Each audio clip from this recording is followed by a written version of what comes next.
Hi, everybody. Welcome to Azure User Group Sweden and our live stream today. So Håkan and I are live right now in our own home office. And hi, Håkan. How are you doing today? Yeah, I'm very fine. Thank you. How are you, Jonah? I'm doing great. It's warm, one of the warmest days here in Sweden. I literally arrived from Stockholm. I was there for a DevSum developer conference and spoke there, but community is important to me, so I'm here and I'm glad I could catch up after missing a few sessions, also with you, which you hosted yourself when I was on vacation in the Philippines. And you can see actually I turned a bit of more brown. You can see I got some tan. How's the weather in Norway today in Yeah, Oslo? I'm, I'm not sure if it's a record, but it's very warm and sunny, bright sun outside today. So it's a great summer day. Yeah. I heard that it's gonna be right now it's 20 degrees. I think it's gonna be 27, 28, at least Mm. here in the mid north of Sweden. So one of the warmest days. So I look like summerish at least right now. But to our audience watching us live today, thank you for watching us live or re-watching us recorded. And today is a special episode where we're gonna be learning a lot on this topic of the session. So, should we? What should we start? Should we start by introducing ourselves, Håkan, or should we skip that and go ahead? We can have a quick introduction here. Yes, sure. Go ahead. So I'm very happy here to introduce Jonah Anderson. She's an Azure MEP and she's also a book author on O'Reilly. And she's a podcast host and an international speaker. And she is also doing mentoring. And in her daily life, she works as a senior Azure consultant for Solidify. Yes, thank you, Håkan. And here with me today, let me properly introduce also Håkan Silvernagel. He is a senior AI consultant at Sopra Steria in Norway. He is my partner and co-leader here in the user group where we lead and host our session.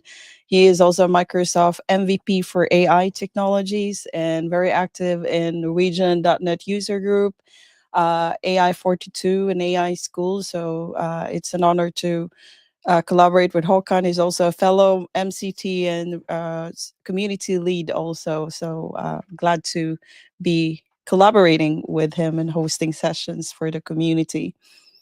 All right. Should we share the code of conduct and then we can properly introduce our guest today? So let me just share to everybody that as a community, we follow a code of conduct where everyone, including ourselves, expect all of us to be nice and friendly. If you or have something to say, be respectful, listen with purpose, and be thoughtful. Be curious and open to share your ideas in the chat or during our after session meetings. Be inclusive in your comments and questions. And if you have thoughts, feedbacks, or complain about our code of conduct, feel free to reach out to me and Håkan on LinkedIn, or you can also reach out via Meetup. Yes. Yeah, and we should also mention here that after our session, we also have Yes. fika. So then we would like to introduce, would like to welcome any one of you who would like to talk more with our speaker today in a Zoom meeting. So we will both show this and send out the link at the end of our session here today. Yes, in our digital fika, which is the Swedish tradition of like sitting and conversing with something to drink, is virtual and it's open for everybody. You just want to mingle with us, and most especially ask, meet and greet our speakers and ask further questions that you want to ask her after the live stream. Yes. Yeah, so then I think it's time here for us to introduce and welcome our speaker for today, Nicole Enders. So let's add her to stage. Hello, Nicole. Welcome. Hi, how are you? Hi, Nicole. We're great. Glad to have you finally. I know that we have been rescheduling many times, and I'm glad that you also took time today to deliver your session, and we look forward to that. Yeah, I love to talking about this topic, so I'm really excited which questions we will have there, how it's going on, because every time the live demo is a little bit different because Microsoft stuff changes so many stuff, but we will see. Yes, that's right. And you're joining us from Germany, correct? Yes. Yes, yes. So it's And even pretty warm. So at the moment we have 30-degree. So it will, Oh, I think oh, it will winner. come up to 35, 37 today, they Okay. oh, said, and then there will be the thunderstorm, and then after this everything is already fine. Yeah. Next week, where Sweden is gonna celebrate the Swedish midsummer. So I hope usually typically sometimes it rains. I hope it's gonna be giving us good weather next midsummer weekend. Yeah. we Yes. can have just a quick formal introduction here of Nicole. So, Nicole Enders is a modern workplace and collaboration expert, and she works at CONET Solutions as a managing consultant. And she is an MEP for Microsoft 365, and she likes to share her knowledge at many events on her own blog and also in her books. Okay. So, Amazing. what Anything? Sorry. yeah, Go ahead. and do you want to share anything here? What our viewers will learn about today, Nicole, in your session? Yeah, today the session title sounds a little bit. So we will talk about a project I've done in my company. So we built an HR companion, and we said, okay, you hear a lot of about Copilot, Copilot Studio, and whatever, but we weren't really sure about the licensing and so on. And so we wanted to start with an Azure-based solution at the beginning, and then we had a lot of learning experiences. So if you would, I would say so this session is some kind of a lessons learned. So what you can do, what you shouldn't do, what you have to struggle with when you have a project which is not only taking 2 weeks. So maybe you have half of a year, and what changes on the Microsoft side, so how you can deal with this. That's great. Amazing. And if you have questions for the audience watching us, I hope that you're excited. And if you have questions, feel free to like pose your questions in the chat. We are watching it behind the scenes. And if you're shy to ask the question publicly, you can join us in our private after session Fika Zoom meeting. We actually Okay. already got a comment here from our audience. Ah, So this is Alan Strand who says, "Hey Sam," which translates to "hello." So we're hello. very Yes. happy to have you with us, Alan. So we hope that you will enjoy our session. Yes. Thank you. All right. So then the stage is yours, Nicole. Best of luck. So thank you. Yeah, I want to talk to you about my HR companion I built with some of my colleagues in the past year. And nowadays I can tell, okay, it's an HR companion which is using the Azure AI Foundry. If you are a little bit familiar with all the Azure AI services, then you know that it changed quite often. So we didn't talk about Azure AI Foundry at the beginning of last year, for example. Then that was the Azure AI Studio, and before this we had the Azure OpenAI Studio and so on. But for us, it was quite clear that at the end we want to have an AI assistant. So our HR companion is an AI assistant, which is used in Microsoft Teams. So the Teams integration was quite some important point. That's something I will show you at the end of the session because it was also at the end of our project. Before this, we will walk through how you find a good use case, how you can build the first IT architecture, how you can find the right AI services, and so on.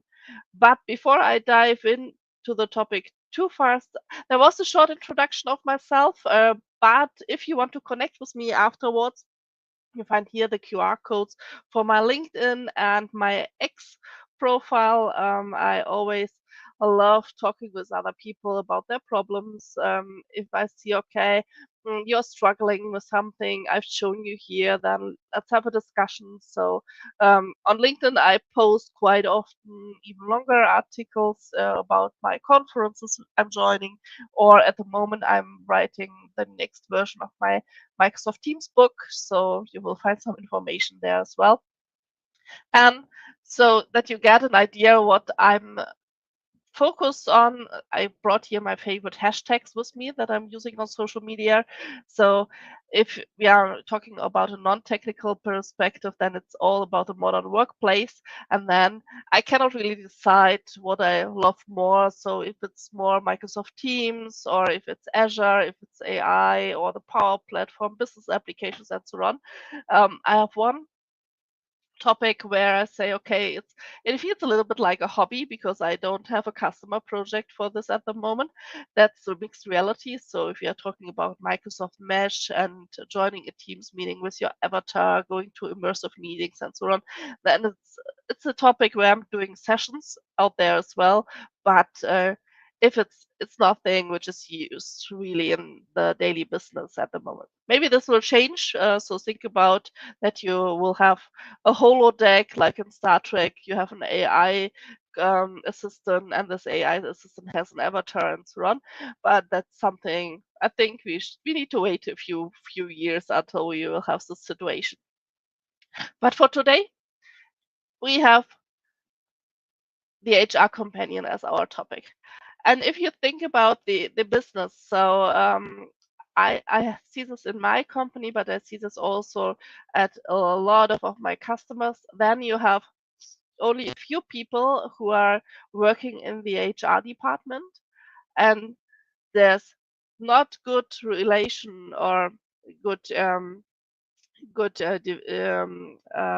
number counting for the people of the HR department and the people in the whole company. So in most of the companies, the people in the HR department, there are not so many people that they can answer all the questions right at the moment when you have this question. So you see here a lot of people who are questions about maybe a request. So that can be a request for a vacation, that can be a request for some changes in their contract and so on. Maybe they have some questions which are already answered somewhere. So I have a question about benefits. So that should be something which is written down at some point. And you see here the lady who was really frustrated and looking on her PC. That's the HR colleague. And she's thinking about, oh my God, why do you ask me so many questions? Is there not a way where you can answer your question by yourself, or maybe by some tool or whatever? So she was not thinking about AI at this moment. And this it's not a picture of my colleague, but my colleague from the HR department. She had exactly this situation.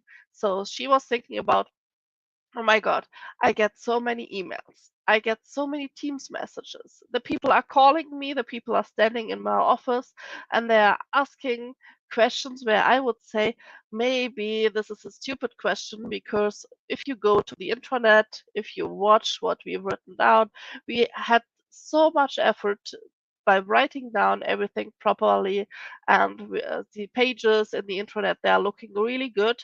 But if you are not aware of these pages, you cannot find them.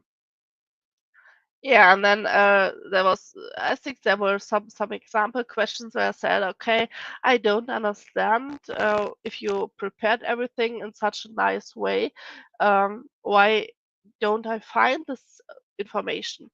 And then we said, okay, yeah, we have to look in our internet. We have to watch what's going on there, because if the SharePoint-based search is not finding this information, then maybe all other technology will not find this either. Yeah, and at the end, we found the reason. So the reason was that we have a permission management which is very restrictively. So the people could not find the place where my colleague was preparing everything. But then we were thinking, do we solve the problem if we move the pages to another place? The people learned that they can call this colleague all the time, that they can write messages and that they get their answer. Not immediately, maybe it takes a few days, but the person who is asking the question doesn't need to think about anything else. This person doesn't need to search for the information because the way is so easy. Write message, wait a little bit, and then you get your answer. And that was the point where we said, okay, maybe we check this use case if it can be solved with an AI assistant.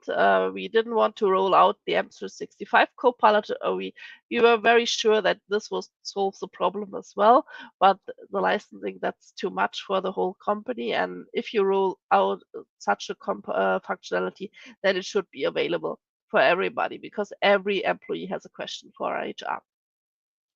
Yeah, and that was the reason why we said, okay, you see that on Azure there are the AI services, something is going on there, so maybe we do some kind of a proof of concept. Yeah, and we did. So what did we think about if you want to build our HR assistant?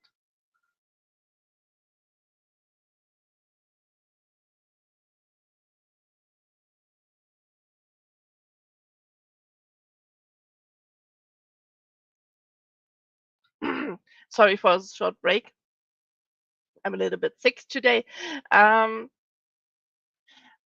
what do we want to do? So we were thinking about the first or the most important part is the knowledge. So which questions should the AI assistant to be able to answer? So the knowledge can be something in your intranet. For us, this was the intranet, but as we saw, most of the questions could be answered by a few documents. And I see this quite often. So if I look on my customer situations, then if they're talking about an AI assistant, it's in most of the cases it's a document, maybe one document or maybe a few. Yes, there are also other use cases, but in the first use cases you are thinking about, it's only a few documents, or it's your internet. But there's more. So think about business applications, about other databases you have in your company. This could also be your knowledge. So think about the person who asked for the status of a request. If you have a special system for doing your request, and it doesn't matter if it's SAP or if it's an individual built application or whatever, then you need to think about if you can combine this with your AI assistant. We said for the beginning, we will start with um, some standard knowledge, which is available for everybody in the company. And so we said, okay, we know that there are a few documents. So we had 10, uh, 10, 13 documents around about. We said, okay, we don't need to think about if everybody has the right permission, what's going on. So we extract these documents and we put them into Azure into a storage account. So you will see this on another slide that we have a storage account, and that's only some kind of a folder. So you have a folder where all your documents are put in, and these are the data stores, the database, your knowledge, treasure for all the questions which will be answered by your AI assistant. Then the next point that's here in the middle, that's the index. So think about if you would be a new person in the company. So you are a new HR colleague, and now you get these 10 documents, for example. And your colleague says, okay, if somebody comes to you and has a question, so you know everything is in these 10 documents and you will find the answer. So the first person arrives, first person asks you a question, but you don't know in which document the information is. Maybe you will get a tip and somebody tells you, okay, please look in the fifth document. But then you have to read the fifth document, and maybe it's a longer document, so it's quite hard to get the proper information.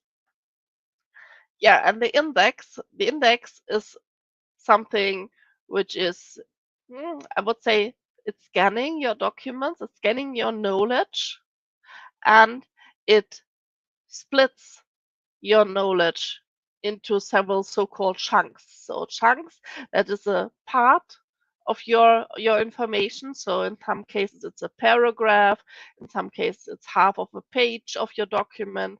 So that's something which is done by the tool or the service you are using. In our case, it was the Azure AI Search we are using. And if you say, okay, please index my knowledge, then it's creating these chunks because a small chunk, so a paragraph or half of a page, that's so much easier if you know, okay, I have to look to this chunk, then I don't need to read so much stuff. That makes it quite easy to answer a question a little bit faster than you if you would ask your question based on a whole document you have to read.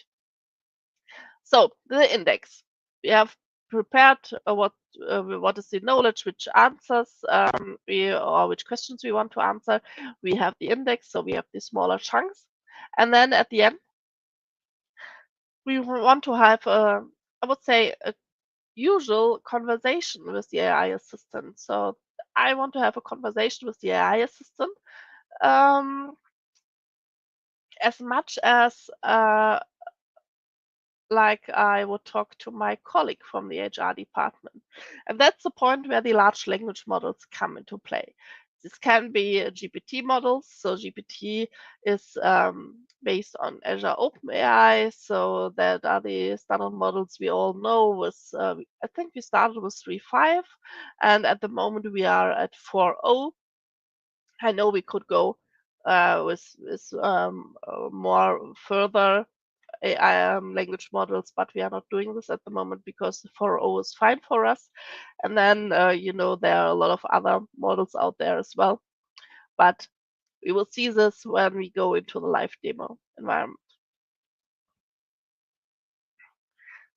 Yeah, because if you now need to check what's going on, then maybe it's quite important to talk about how everything is working together. So I love that we are here, the user group Sweden, because as we were thinking about where to host our application, we said, okay, we go to the data region Sweden, because in Sweden everything is a little bit earlier than, for example, in Germany. So in Germany, maybe you know this because of all the data protection part and all the discussions, it takes a long time until services are available in Germany, and some services aren't available in Germany all the time. And that as we were building our HR companion, we said, okay, we have a tenant which is in Europe, so Sweden, it's a good solution to go with. And then we were focusing on that all our resources are in the same data region. If you're not doing this, then you can get some problems even at the end when you want to go with authorization, logging, and so on. So we had one mistake during our project where we said, okay, maybe we go with one resource in Germany because it feels a little bit safer, and then we got the problem that the logging was not working and our authorization was not working in a expected way. So that was the point where we changed our data region, or you cannot really change your data region, so you have to recreate your resource. But if you say, okay, you start with one region and you create every resource in it, then it's fine. So we had a resource group, and then we said, okay, we start with our storage account. It's on the right side if you see this. And then we have a storage account that's only some kind of a placeholder, because you need to create containers in there. And a container, for me, it's a little bit comparable with the folder we have here. And in this folder, we put all our documents. So think about this 10 or 13 documents we have in there. Then we had the indexing, so the Azure AI Search with a lot of more resources right there. So you have a vector profile, you need a search index, because the index is some kind of a database which you have there. And at the end, it's working with the Azure AI Foundry. And as I said, we started our project where the Azure AI Foundry was not existing, and even the Azure AI Studio was only in preview. So we said, okay, preview doesn't feel really good if you go with the preview components. So maybe we say we start with the Azure Open AI Studio.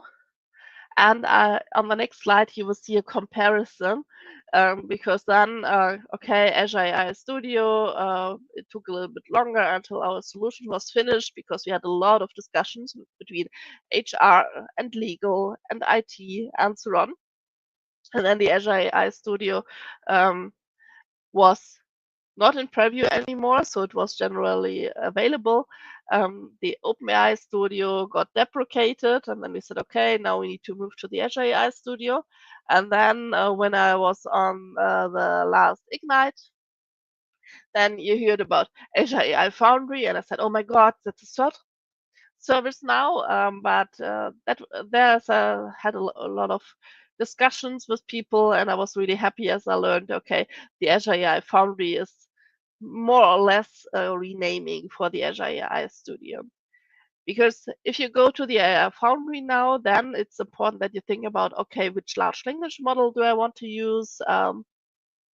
Do I have enough quotas? So you cannot use a large language model, maybe with endless messages and so on. So you have some kind of quota.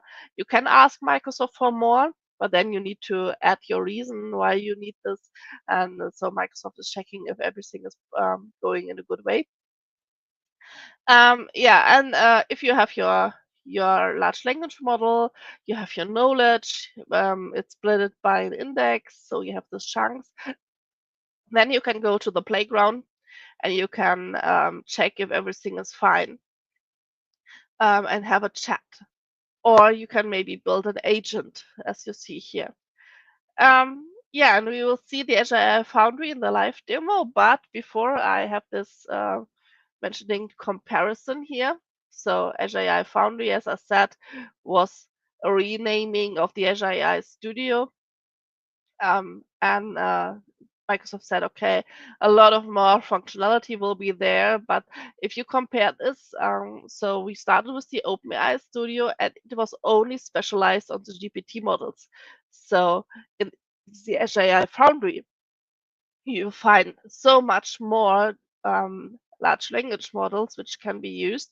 And that's something the OpenAI Studio was missing. Um, Also, if it comes to customization, so the OpenAI Studio felt a little bit like only only a wrapper or a helper tool, so that you needed to do all the storage account stuff by yourself. You needed to do all the Azure AI search stuff by yourself. And after working on this, then you could go with the OpenAI Studio. The Azure AI Foundry feels a little bit more like a development environment. So if you have your development environment, you can create a project in there. If you have your project, you can decide which components you want there and build your solution right from there without knowing about the Azure AI search, the storage accounts, and so on so much. It helps if you know this, but you don't need to know all the stuff. And that's a point where I say, okay, let's check how the HR companion is built. And I go to my live demo. That's the moment where I'll switch a little bit because it's on the other monitor here.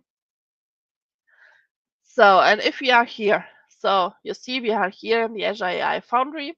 We have the HR bot. So that's my project. If I could go back here to the AI Foundry, you would see, okay, I have a lot of projects right here. I go with this project at the moment. And here at the bottom, here we have the data and indexes, and you have also the models. So here in my case, I also said, okay, I added my data files right here. So if you go to HR documents, you see I have some documents right here. In this case, for sure, these are not the documents of my company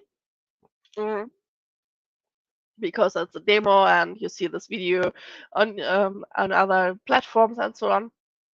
So I said to Copilot, please generate me a few documents which are typically used for HR questions. So you see something about sabbaticals, about recruitment and onboarding and so on. And these documents you can you can upload them. So it's quite nice. So if you say here, okay, new data, can say, okay, do I want to upload these files right from here, or do I have a storage account already? Then you can go with the URL, and then you add these documents here, so via this wizard. If you don't want to do this, so you can say, okay, I want to do this in one turn. So here that's the next part. So knowledge is the first part. So these are our data files, and indexes, that's the part where the Azure AI search comes into play, where I say, okay, what is my data source? And here, this could be also your way. So you have not created a storage account, you have not uploaded your data before, but you want to do this at this moment, then you can do this right here. If you already uploaded everything, then data in Azure AI Foundry is your right place. And in some cases, I say, okay, maybe for some other applications or whatever, I already created something in the Azure AI search. Then you can start right from here. You see, you have a lot of options right here, and it's the wizard the same. So if I say, okay, maybe I'll go with my data. I say HR documents. I go to next. Then there's a point where I need to select my Azure AI search service. And if I don't have one, then I can create one from here. So that's a point where I'm aware about using the Azure AI search, but I don't need to know a lot about this. So I only need to have the right permissions to work on this and create this resource. Yeah, and then here he has also a good idea about how to call the vector index, but it's a good, or I would say best practice, that you name your vector index by yourself, because that's something you won't remember at the end what's going on there. So for me, I say, okay, if my data is called HR documents, then maybe this is the HR documents index or so. And here, a virtual machine, that's also something which can be relevant. So think about my 10 documents, and it doesn't matter. I go with the option auto select. But if you, for example, said, okay, I have a lot of documents, or I have a database and I want to index this now, then it can be a good way to go with one of the other options, because if you have several virtual machines available, that's something which needs to be configured in your tenant. Then you can select a virtual machine with more power, because what's going on here, at this point you start a job which is doing the indexing. And if you want to, I would say, to control a little bit how fast the indexing is going on, then please select here the proper way, the proper virtual machine which is set up for you for this job, and after this it's removed again.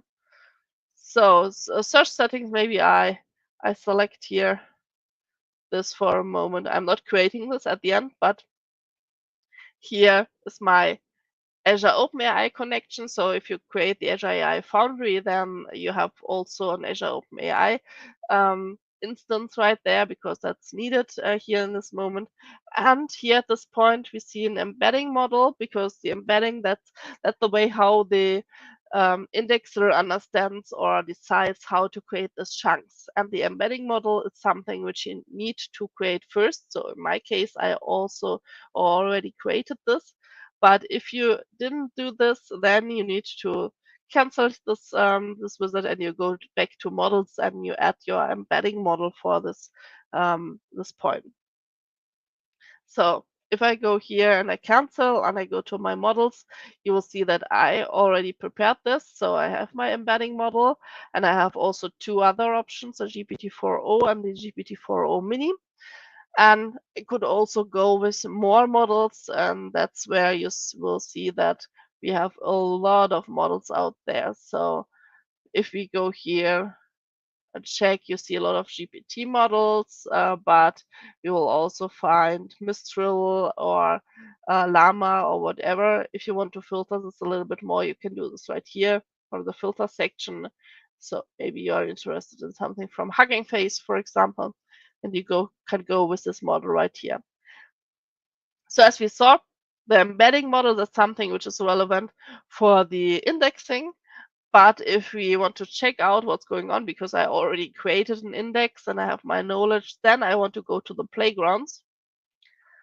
And here in the playground, I see all the large language models which I selected or deployed for my AI Foundry. Yeah, and here in my case, so we jump here to my data first. So I want to add my own data. So that's the point where I select my index. And now I know, okay, I want to have an AI assistant, and this AI assistant should work for HR relevant information. Mm, maybe I need to add this here in the instructions. So instructions are something which was called system prompt in previous versions. Here in our case, we are talking about instructions nowadays. And if you are not creative, or if you don't know how to write the instructions, then it can be a really good way to say, okay, generate the system prompt for me. And here I say, okay, it's an HR assistant which answers only questions based on his knowledge. You could also say, okay, how this AI assistant should be called or whatever, but we think about what he is doing here at the moment. And now he's generating an instruction for us. As you can see, he wrote a lot of stuff. So we need to scroll a lot of stuff. That's here. Here's, I don't know if you're aware of this concept, chain of sorts. So in shade of sorts means that the AI assistant explains a lot of how he is dealing. That it's something you can see when you go, for example, to ChatGPT and you are using the O3 model, and you see how he is dealing with your question, what are his thoughts, what he is trying, if he is selecting one data source first and then going to the next one, and so on. And you can do this with an AI assistant here as well, that you say, okay, what are the steps? What should this AI assistant do? How do he need to interact with you? What are the order of the several actions he is doing? So, and here, what's the output format? Then you provide maybe some examples how to deal with this. So I really like this functionality, because then I would say, it's not exactly what I want, but I have an idea how to write such an instruction, and then you can adjust this for your needs. So in my case, I say, okay, I will go with this, and last but not least, I go to the parameters because here I see that there, for example, max response is something which is relevant. So if you see, okay, you are chatting with your AI assistant and maybe it's not answering anymore, or you get some error message that he cannot answer you anymore, then maybe the max response needs to be increased. So I go with this here, for example. So that's something. And the temperature, that's the other point which is quite important.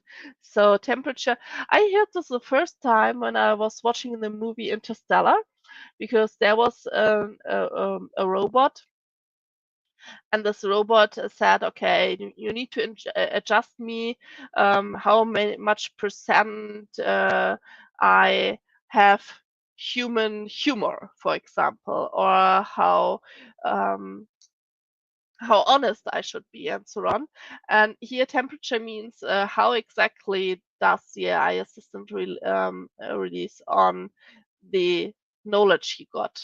Can he be a little bit creative, or should he say, okay, I'm not exactly sure if I have the answer for your questions, and so I will say I have no answer. So 70% is a good way to start with. And if you see, okay, you're not happy with the way how the AI assistant is interacting with you, then you can adjust this. But in most of the cases, 70 or 80% is a good way to go with, because then he can answer creative in a way which feels a little bit more like a natural conversation, and you don't get frustrated because every time he says, I don't know, I don't know. So, and now I added my knowledge, as I said, okay, one of my documents is about recruiting and about onboarding. So I say I'm a new employee.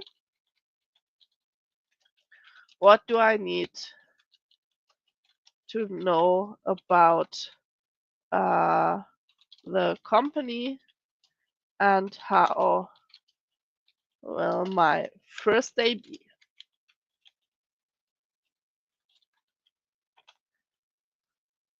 So this kind of question I did not ask in any of my sessions before, so it will be really funny what he's doing. These are two questions in one. So I asked a question, what do I need to know about the company? And the next one was about the first day. But as you see, he wrote a little bit. So what's here in it? So about the company. So my company, haha, is called Exemplary Company. Copilot was not so creative. And then here's my first day. And I know in the document something is called like welcome meeting, orientation session, and so on. So this looks really good. First week plan is also fine. And I find the references in here. And as you see, okay, he found some information in these two documents. Maybe this is about the company. And here the onboarding guide, as I see here. Okay, it looks not the way my document was looking like. So that's something I wanted to show you here as well, because that was something we were discussing in our project in my company as well. So a chunk, it's only the extraction of a piece of information of your document or your SharePoint page or whatever, and it looks this way. So it's only text. So if you had some nice pictures, if you had some formatting or whatever inside it, so that's something which is not here anymore. If you want to do this in another way, then you need to go, okay, the title is the name of your file, for example, here in this case. Then you need to create your own solution where you said, okay, this is not the link to the chunk, it's a link to the document. Or you say, okay, first I go with the chunk, and then I have another version or another button where I can do something to go to my document. So, but if I'm happy, then the last point is that I deploy everything. So every setting you did here, that's only a temporary thing. So you are doing this here by your own. And if you say, okay, now I'm happy, then there's the last point where you say, okay, I deploy my solution. And you can deploy your solution as a web app, as a Teams app, or to Copilot Studio. So I checked out these two options during my project, and the first thing was, okay, I wanted to have the Teams integration, so Teams app looks quite nice. But Teams app means that after this, you need to go with Visual Studio, and you need to develop your Teams app, because that's not finished if you go with this option. And then I said, okay, for the first part, because I had a lot of discussions with the IT department, how to go with the first Teams app in our company. He said, okay, an easier part is to go with a web app, because the first time Azure App Service and App Service Plan is created. Your web app is hosted in there. And after this, everybody who wants to test the application can get access. So they're testing this in the browser.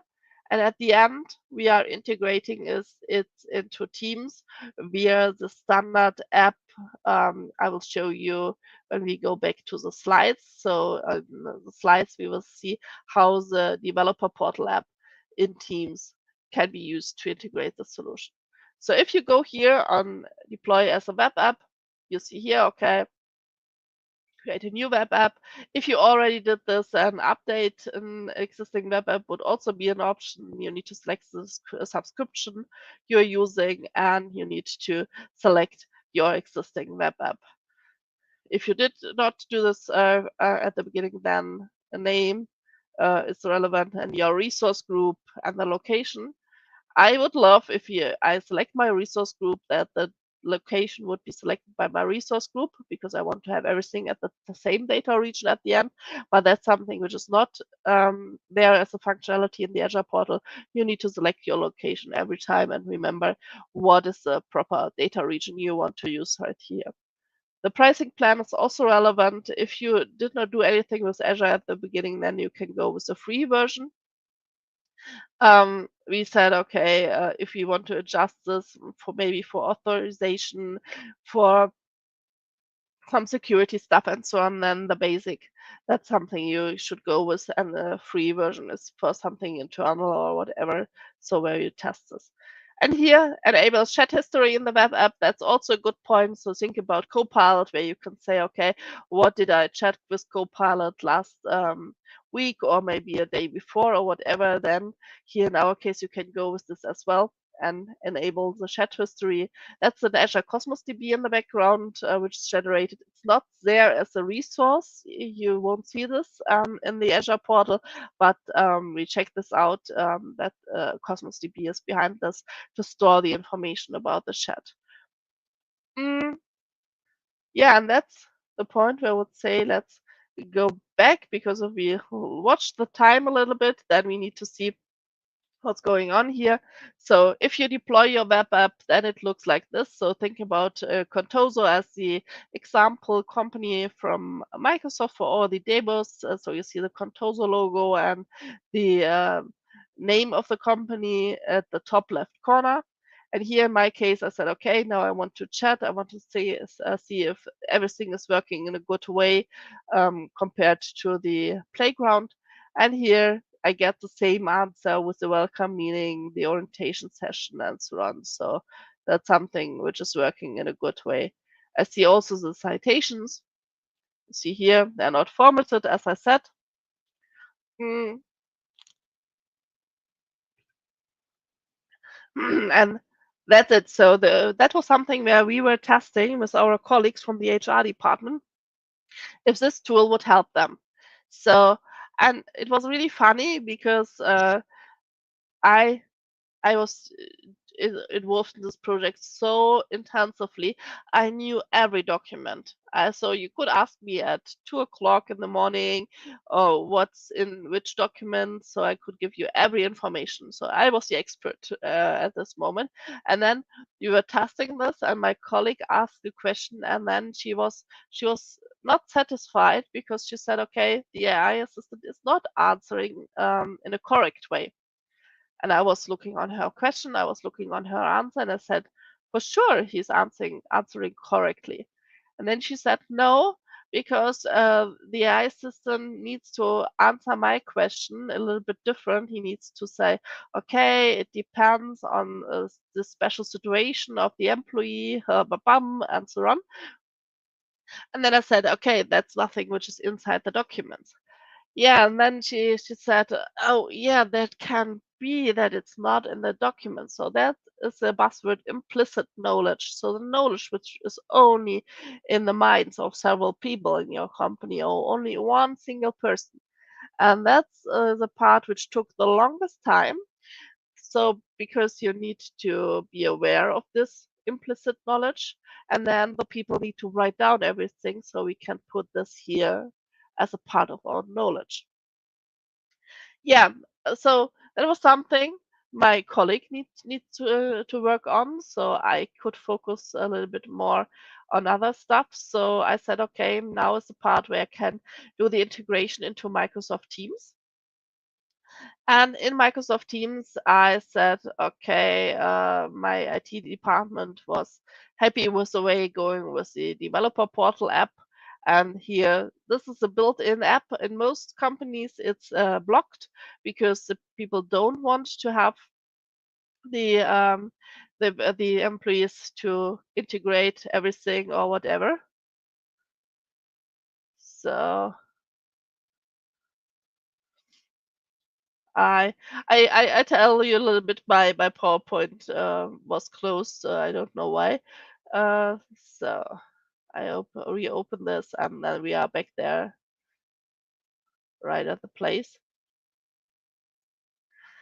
So, and yeah, so my HR department said, okay, we don't want you to deploy everything right here, so we want you to have this in a situation where everybody uh, can use your app, but you should be doing this only one time, and after this is only an IT job again.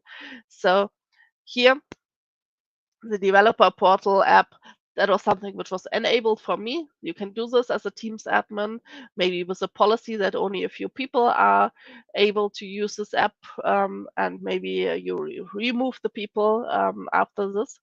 And here, as you see, okay, the developer portal app, you see several tabs. So the app, you have a list of all your apps, which can be registered. And here in my case, I only did a few testing stuff. And now I said, okay, maybe that's the point where I create a new app.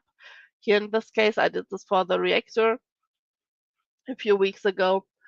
Mm.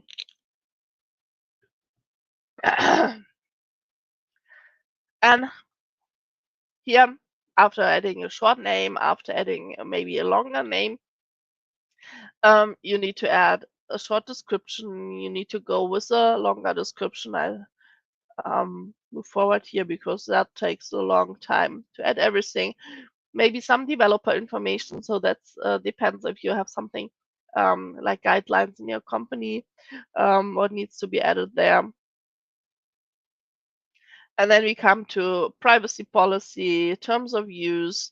And the one point which is really important is the application client ID. We are here at this moment. I pause for a moment. The client ID, that's the application client ID which is generated for your app service in Azure.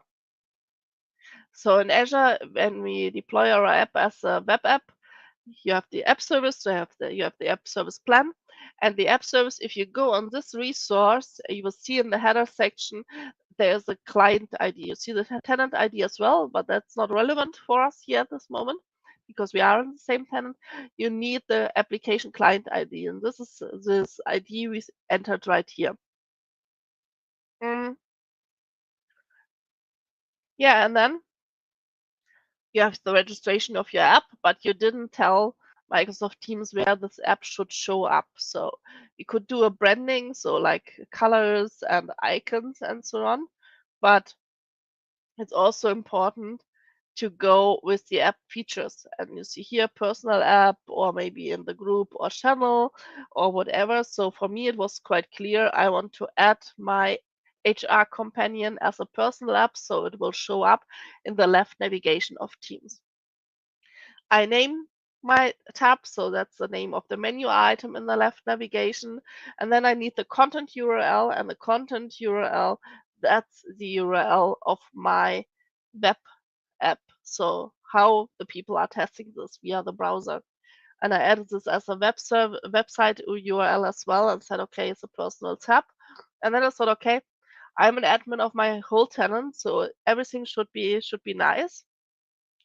But I need to do a little bit more. So here in this case, a single sign-on and all this stuff, it was not such a topic because I don't need to switch to another system. My AI assistant knows everything. But as you see, you can do a lot of more stuff right here.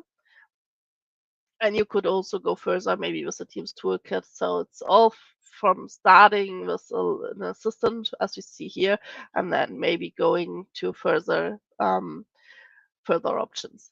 So, but here in our first case, I said, okay, now I want to publish. I want to publish this to my org. And here it is. So it's only my job. So I say publish your app. So it's a lot of publishing buttons right here. I was a little bit confused the first time when I saw this.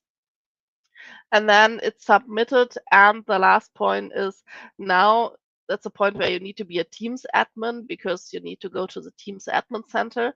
And under manage apps, you can search for your app. And then when you find this, you will see that it is blocked.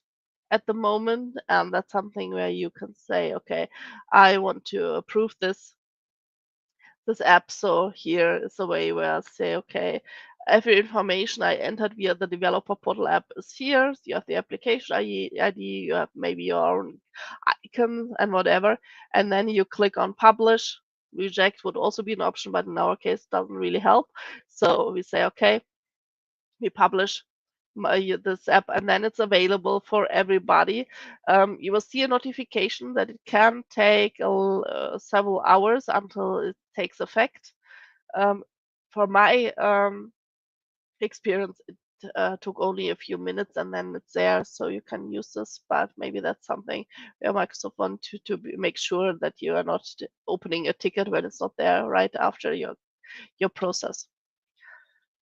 Yeah, and here, as you can see now, everybody can find your app. You could also go with the policy that only a few people find this app, but if you find this app, you can open this. And now you see your web app integrated into Microsoft Teams. You can use this and ask the question, as I did this with the web app before. So I say, okay, I'm a new employee. What do I need to do to know? Or maybe I'm not sure if it's in the first week.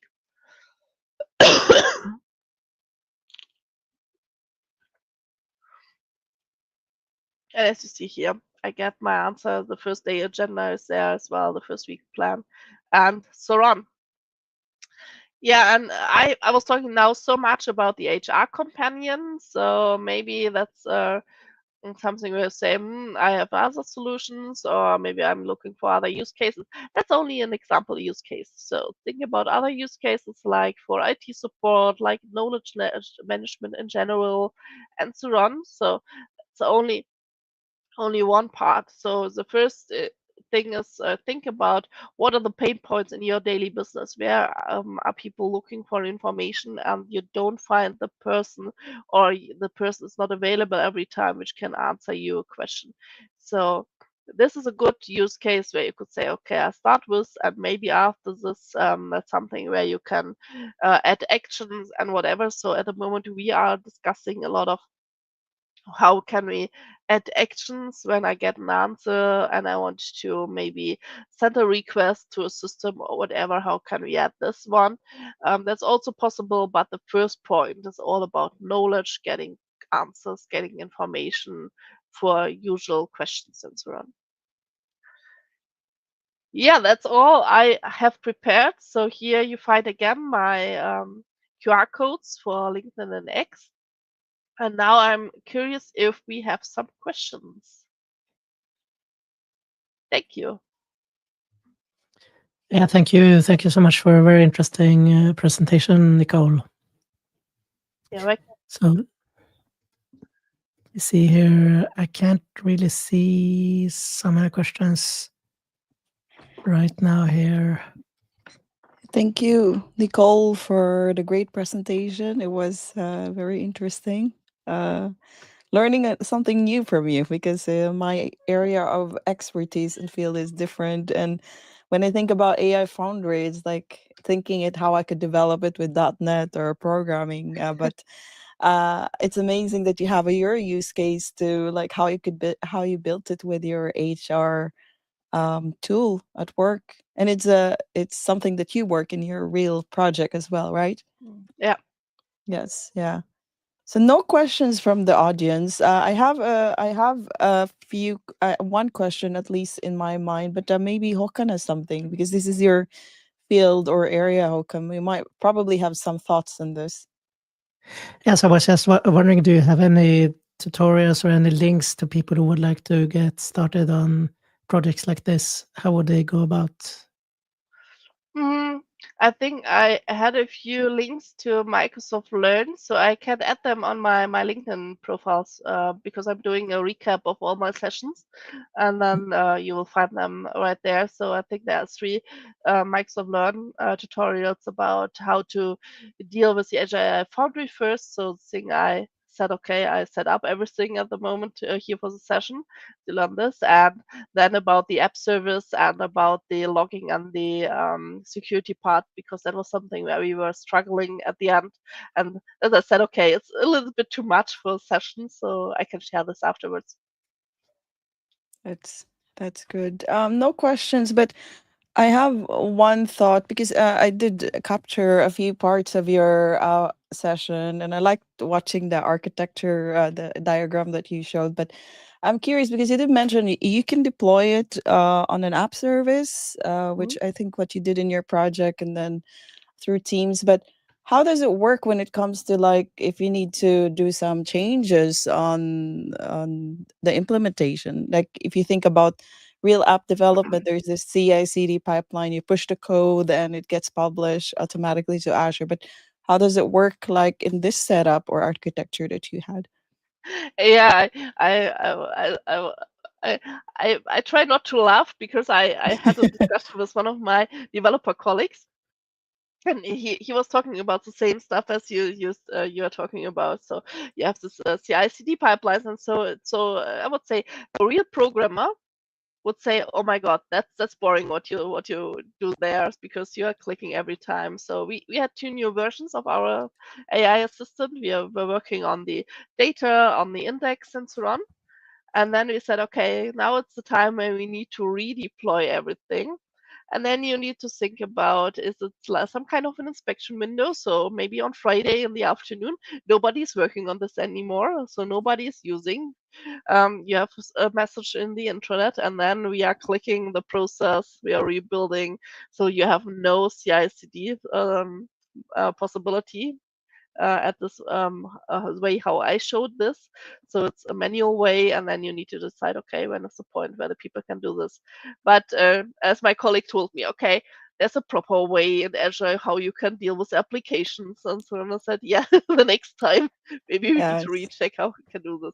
I work a lot with the cloud DevOps, and I know the automation is kind of like helpful in being efficient. If we could combine, it would be good. So definitely there must be a solution for that. Mm. But that's good. Thank As, you for answering my question. as, as I can also chime in here. So the example here when we push deploy to a web app, that example is also on a GitHub repo so that you can easily set up a CI/CD pipeline using that. And then you can also, adjust if you're doing this for a customer, you can adjust the customer logo or the introductory text and everything to do personal adjustment for your context. Okay, that's good. We don't have any question except like we have a feedback from, I think this is a David. A great presentation. Thank you so much. Alan Strand, thanks. Great information. And Jose Silva, great talk. Thank you all. Before we finalize and share the QR code for our Zoom meeting to those that want to like continue the chat since we're out of like we're beyond our scheduled time. One last few information you want to share to the audience, Nicole. First, like how to get started in AI Foundry if you have tips for beginners, and also your upcoming events or initiative that you want to invite our audience for your like talks, which is also interesting. Yeah, so how to start with the Azure AI Foundry. I would say if you have an environment where you can I think explore the AI Foundry. So it always feels safe if you are not in your company tenant. So the tenant where all the productive data is. So maybe you have some other tenant where you can work on, which is secret, and somebody's monitoring this. So think about that you don't want to lose data and so on. And then you check out, because the Azure AI Foundry, that's quite easy to start, and because you find a lot of tutorials out there how to set up everything for the Azure AI Foundry.